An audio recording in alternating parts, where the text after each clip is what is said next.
what happened with the stuff on the river was that I'd got very, very popular very quick and very good at what I was doing. And it was sort of starting to get out of hand. And I get stopped one day by a senior detective, only in experience, not in rank, one of the founder members of Scotland Yard's paedophile unit. And he said, John, I need to talk to you. He said, come and have a word with me. So he takes me to one side. And he said, in any form of policing, getting this good this quick, well, that's it, your career, you've made it, you know. You'll go on bigger and better things. You know, the world is yours. But not with pedophilia. When you start getting too good with this, you're in trouble. He said twice we had, and he named a very prominent politician from Margaret Thatcher's cabinet. He said we had him twice for abusing young boys. Twice. It did come out in the government inquiry about this fella, but there's been a huge cover-up around this guy anyway.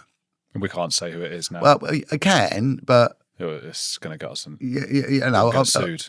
Yeah, we can do, but it's, I mean, I'll do it in a more subtle way a bit later. I'll go on about a few It's a frustrating thing, though, because there are people who abuse. There are people that everyone knows in the media who are abusers in some ways, and we all know it.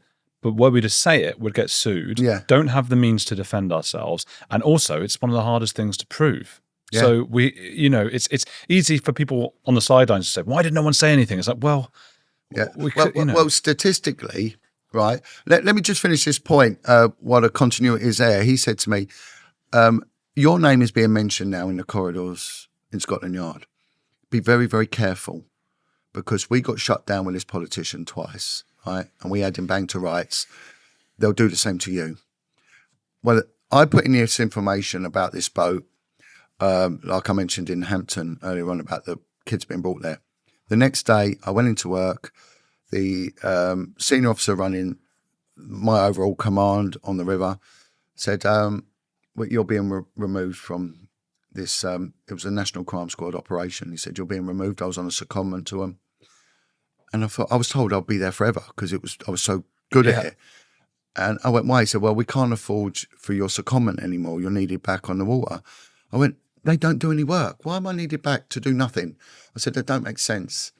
And he could see I was heartbroken. And he went, I really like your son. He said, this hasn't come from me.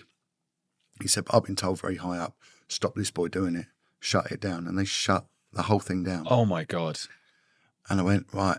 And then they said, look, I've been told to give you any job you want to apply for. You'll get it, right?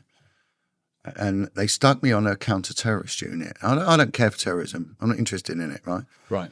So they sent me off. I started being trained in abseiling and armed intercepts and all that. And I said, no, I don't want nothing to do with this. I want to carry on dealing with pedophiles because I realised that child abuse is so underfunded but so important, right?